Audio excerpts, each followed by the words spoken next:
kita berjumpa lagi. Saya akan membawakan satu lagu pujian.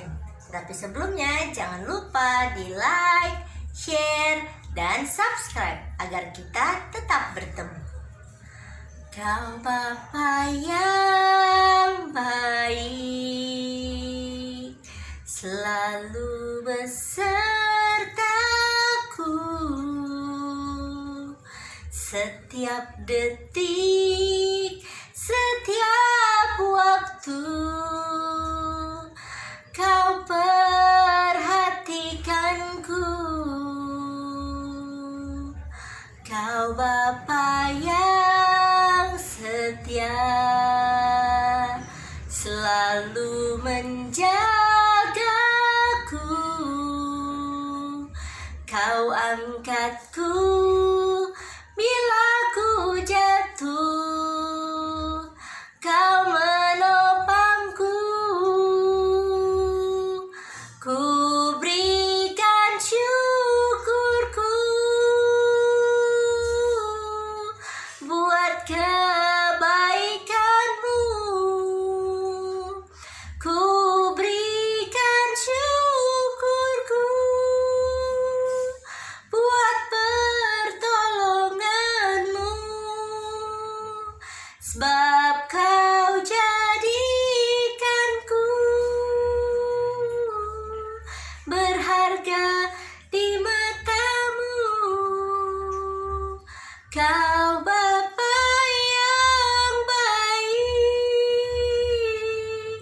ku mengasihimu. Kau Bapa yang baik, ku mengasihimu.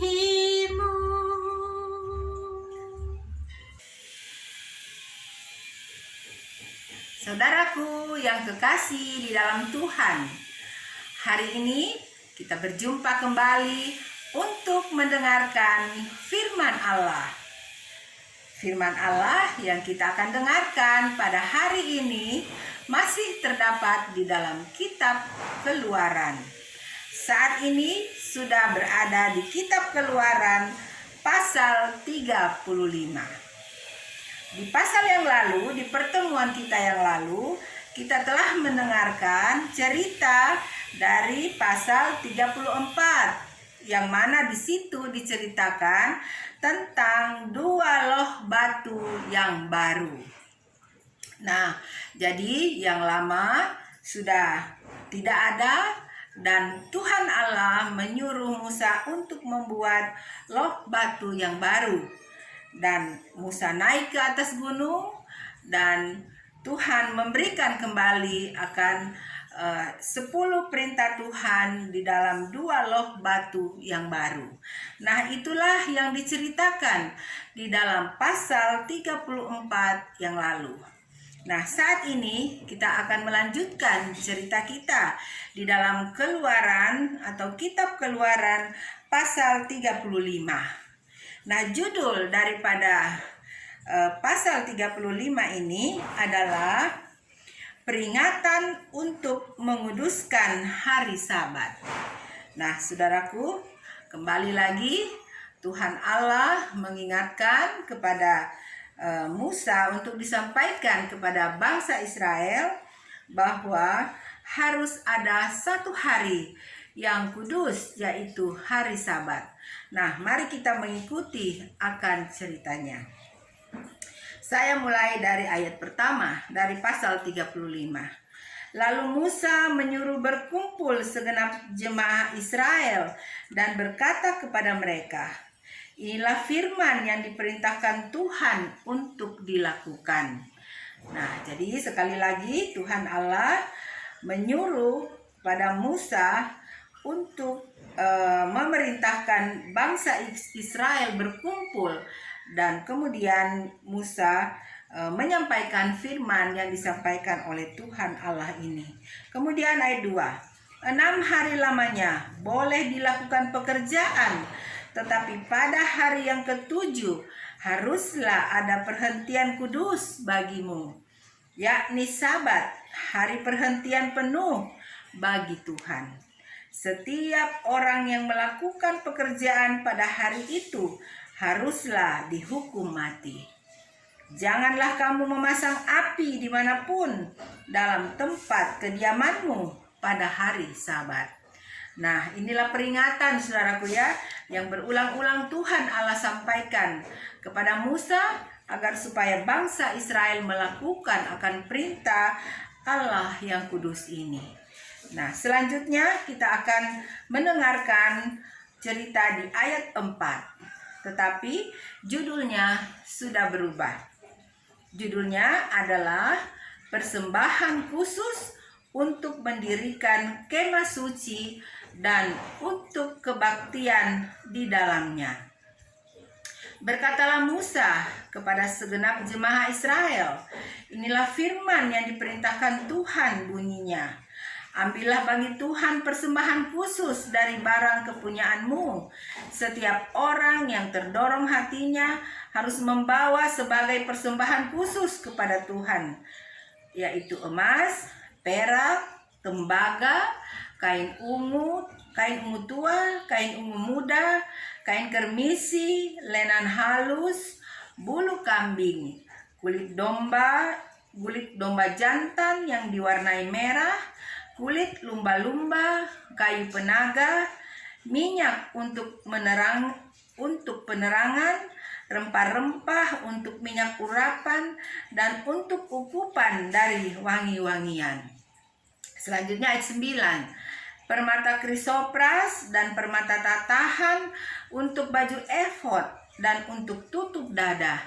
Segala orang yang ahli di antara kamu haruslah datang untuk membuat segala yang diperintahkan Tuhan, yakni kemah suci, atap kemahnya dan tudungnya, kaitannya dan papannya, kayu lintangnya, tiangnya dan alasnya, tabut dengan kayu pengusungnya, tutup pendamaian dan tabir penudung, meja dengan kayu pengusungnya, segala perkakasnya, dan roti sajian.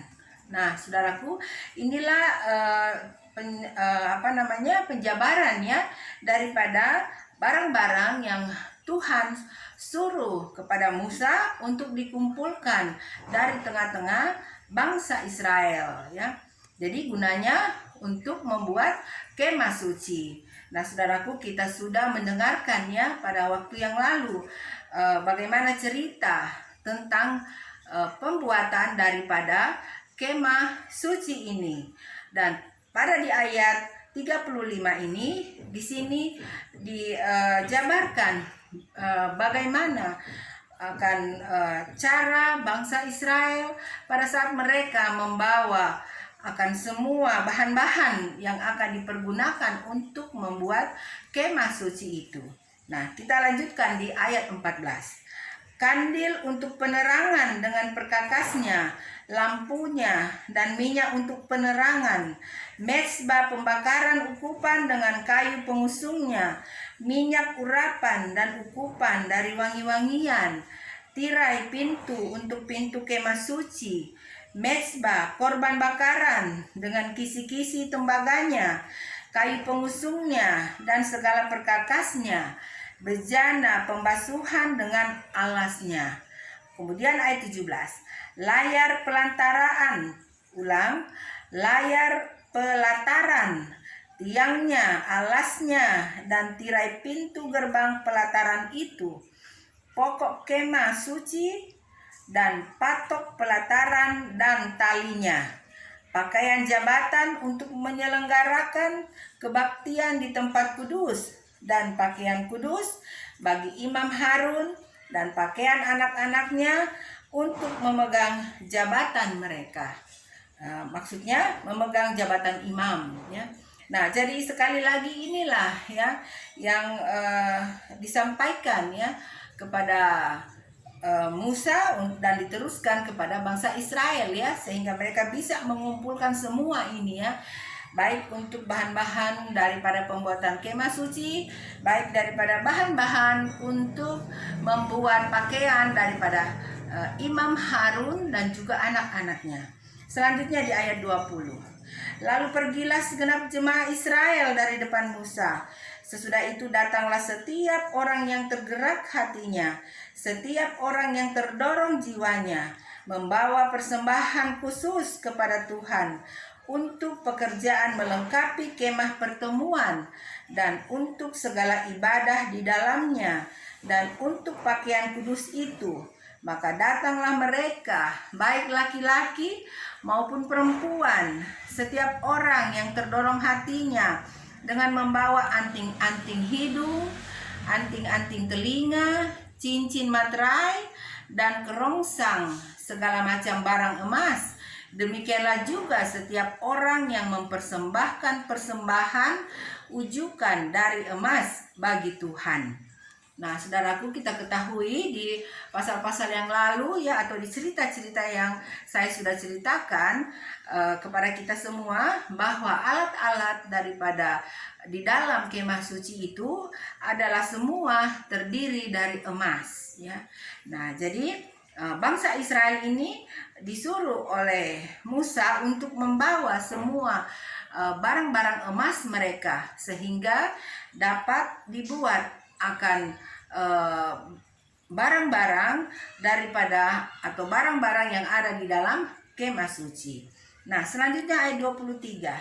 Juga setiap orang yang mempunyai kain ungu tua, kain ungu muda, kain kermisi, lenan halus, bulu kambing, kulit domba jantan yang diwarnai merah, dan kulit lumba-lumba, datang membawanya. Setiap orang yang hendak mempersembahkan persembahan khusus dari perak atau tembaga, membawa persembahan khusus yang kepada Tuhan itu. Dan setiap orang yang mempunyai kayu penaga, membawanya juga untuk segala pekerjaan mendirikan itu. Setiap perempuan yang ahli memintal dengan tangannya sendiri dan membawa yang dipintalnya itu, yakni kain ungu tua, kain ungu muda, kain kermisi, dan lenan halus. Nah, jadi saudaraku, inilah semua bahan-bahan ya, sekali lagi yang saya katakan yang dipakai untuk barang-barang di dalam kemah suci itu ya. Jadi ada dikatakan kain ungu muda, kain kermisi, kain ungu tua, ada perak, ada tembaga ya. Jadi ini semua yang dipakai untuk membangun daripada kemah suci. Nah, selanjutnya kita dengarkan di ayat 26. Semua perempuan yang tergerak hatinya oleh karena ia berkeahlian memintal bulu kambing, pemimpin-pemimpin membawa permata krisopras dan permata tatahan untuk baju efod dan untuk tutup dada. Wah, jadi kita ketahui bahwa Imam Harun itu bajunya itu terdiri dari bermacam-macam permata ya, atau di tengah-tengah daripada baju Imam Harun itu ada 12 permata ya. Nah, inilah permata-permata ya. Jadi dikatakan semua perempuan-perempuan yang tergerak hatinya oleh karena ia berkeahlian memintal bulu kambing, dan pemimpin-pemimpin membawa permata krisopras dan permata tatahan untuk baju efod dan untuk tutup dada. Nah, jadi permata-permata itu yang kita sudah dengarkan waktu yang lalu itu bermacam-macam ya, dikatakan ada permata krisopras dan lain sebagainya. Nah, selanjutnya ayat 28. Rempah-rempah dan minyak untuk penerangan, untuk minyak urapan, dan untuk ukupan dari wangi-wangian. Nah, jadi saudara masih ingat Tuhan Allah mengatakan bahwa ada beberapa campuran-campuran ya, sehingga dicampur menjadi satu, sehingga itulah menjadi minyak urapan atau minyak untuk ukupan, yaitu dari wangi-wangian. Jadi beberapa rempah-rempah dijadi satukan sehingga itu menjadi wangi-wangian bagi Tuhan. Nah, selanjutnya ayat 29. Semua laki-laki dan perempuan yang terdorong hatinya akan membawa sesuatu untuk segala pekerjaan yang diperintahkan Tuhan dengan perantaraan Musa untuk dilakukan. Mereka itu, yakni orang Israel, membawanya sebagai pemberian sukarela bagi Tuhan. Nah, jadi itulah cerita ya. Ceritanya dari ayat 1 sampai ayat 29 ya. Kita sudah mendengarkan tadi bagaimana bangsa Israel membawa semua ya apa yang dibutuhkan untuk membuat kemah suci pada waktu itu. Nah, sekarang kita tiba di cerita di ayat 30 ya. Nah, di ayat 30 ini judulnya juga sudah berubah, yaitu pengangkatan Besalel dan Aholiab. Nah, saudaraku masih ingat juga di pertemuan kita yang lalu saya sudah membacakan ceritanya siapa ini Besalel dan Aholiab ya. Nah, saat ini kita akan mendengarkan kembali ceritanya. Saya mulai dari ayat 30.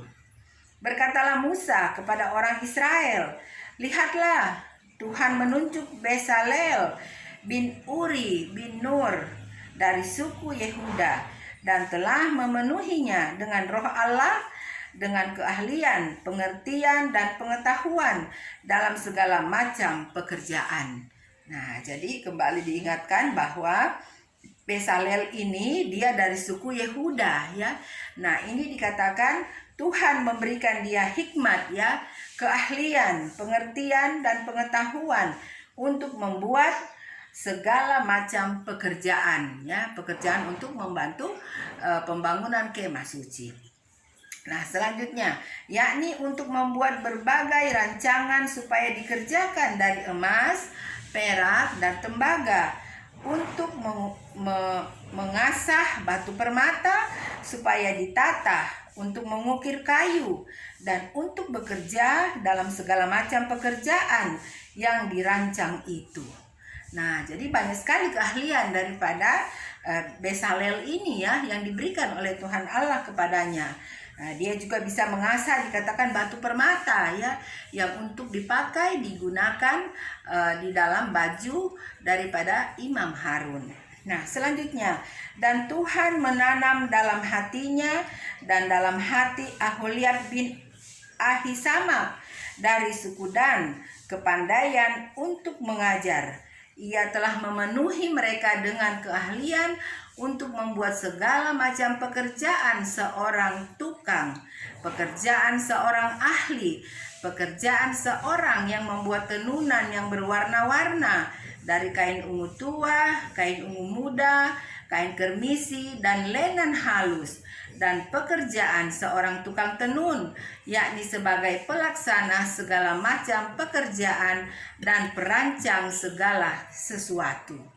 Nah, saudaraku, jadi ada dua orang ya yang ditunjuk oleh Tuhan yang memimpin, yaitu satu Besalel dan yang kedua adalah Aholiab ya.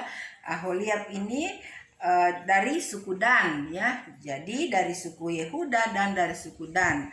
Jadi mereka ini orang-orang yang memimpin akan pembuatan daripada kemah suci, dan juga dikatakan mereka ini menuntun untuk ibu-ibu itu menenun ya, membuat tenunan untuk warna-warni ya, yaitu dari kain ungu tua, kain ungu muda, kain kermisi, dan lenan halus ya, dan pekerjaan seorang tukang tenun. Nah, jadi mereka inilah yang menuntun akan pekerjaan ini semua agar dapat diselesaikan dengan baik dan dengan sempurna.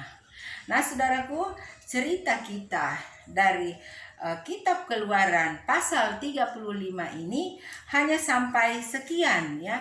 Jadi dari ayat 1 hingga 35 ya.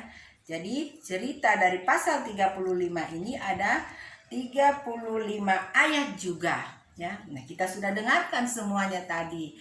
Bagaimana diulangi kembali ya, dijabarkan kembali bagaimana pada saat bangsa Israel mau membuat kemah suci ya. Jadi Tuhan Allah menyuruh Musa untuk bangsa Israel membawa semua apa yang mereka punyai di dalam rumah tangga mereka untuk dibawa ke hadapan Tuhan untuk dibuat satu kemah suci, agar supaya bangsa Israel bisa datang untuk menyembah kepada Tuhan Allah. Nah, saudaraku, sampai sekianlah cerita kita. Dan apabila saudaraku ingin mengulangnya kembali atau mendengarkan video saya ini kembali, silahkan. Nah, saya selalu berdoa supaya saudaraku dimanapun saja berada, selalu ada di dalam perlindungan daripada Tuhan Allah. Nah, sampai sekianlah pertemuan kita.